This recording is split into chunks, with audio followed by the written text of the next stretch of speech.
తెలంగాణలో 5 MLC quota MLA స్థానాలకు ఇవాల్టితో నామినేషన్ల గడువు ముగియనున్నది. కాంగ్రెస్ ఎమ్మెల్సీ అభ్యర్థులు విజయశాంతి, అద్దంకి దయాకర్, శంకర్ నాయక్, సిపిఐ అభ్యర్థి నెల్లికంటి సత్యం, బీఆర్ఎస్ అభ్యర్థి దాసోజు శ్రవణ్ నామినేషన్ దాఖలు చేయనున్నారు. కాంగ్రెస్ అభ్యర్థుల నామినేషన్ కార్యక్రమానికి మంత్రులు, ఎమ్మెల్యేలు, ఎమ్మెల్సీలు హాజరు కానున్నారు.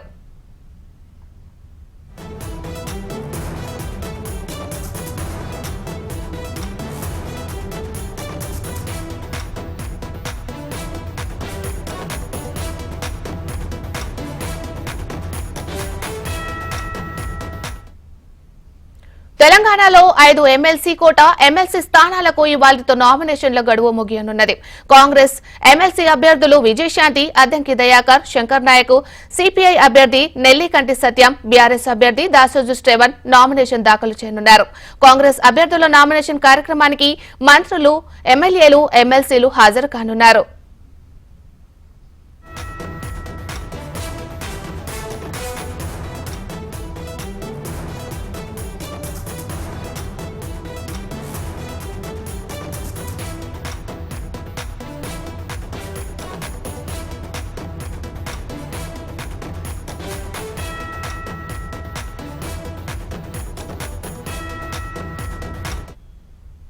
తెలంగాణలో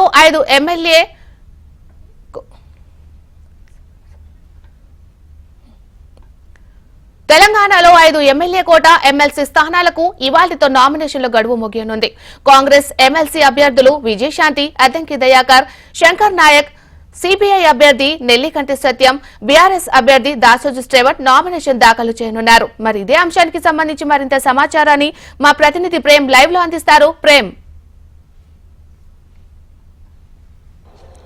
మీనాక్షి, మరికొద్ది సేపట్లోనే అసెంబ్లీలో అయితే ఎమ్మెల్యే కోటా ఎమ్మెల్సీ స్థానాలకు సంబంధించినటువంటి నామినేషన్ వేయనున్నారు. ఇటు కాంగ్రెస్ పార్టీకి సంబంధించి సిపిఐ, ఇటు బీఆర్ఎస్ 3 పార్టీలకు సంబంధించినటువంటి అభ్యర్థులు నామినేషన్ వేయబోతున్నారు. ఇప్పటికే అసెంబ్లీకి ఎమ్మెల్యేలతో పాటు మంత్రులు, ఎమ్మెల్యేలు అయితే అభ్యర్థులు 3 కూడా ఒక్కొక్కరుగా చేరుకుంటున్నారు. కొద్దిసేపటి క్రితం ఇటు బీఆర్ఎస్ కు సంబంధించినటువంటి అభ్యర్థితో పాటు సిపిఐ, కాంగ్రెస్ కు సంబంధించినటువంటి అభ్యర్థులంతా ఇప్పటికే అసెంబ్లీకి చేరుకోవడం జరిగింది. మరికొద్ది సేపట్లోనే నామినేషన్ కార్యక్రమం ప్రారంభం కాబోతుంది.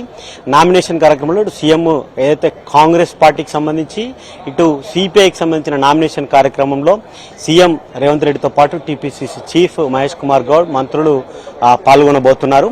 ఇక అయితే నామినేషన్ కు సంబంధించినటువంటి మిగతా కార్యక్రమం అంతా ఇప్పటికే ఇటు ఆ 2 పార్టీలకు సంబంధించినటువంటి వారంతా కూడా పూర్తి చేయడం జరిగింది.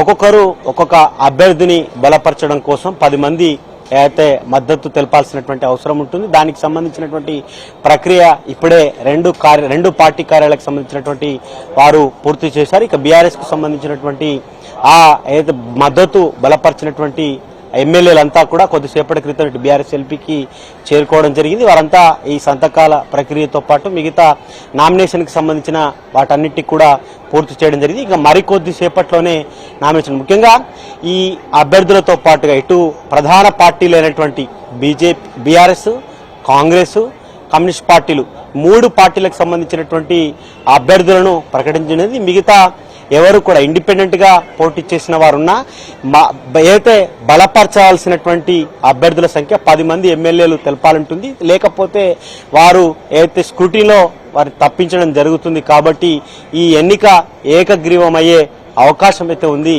మీనాక్షి. Right, thank you Prem.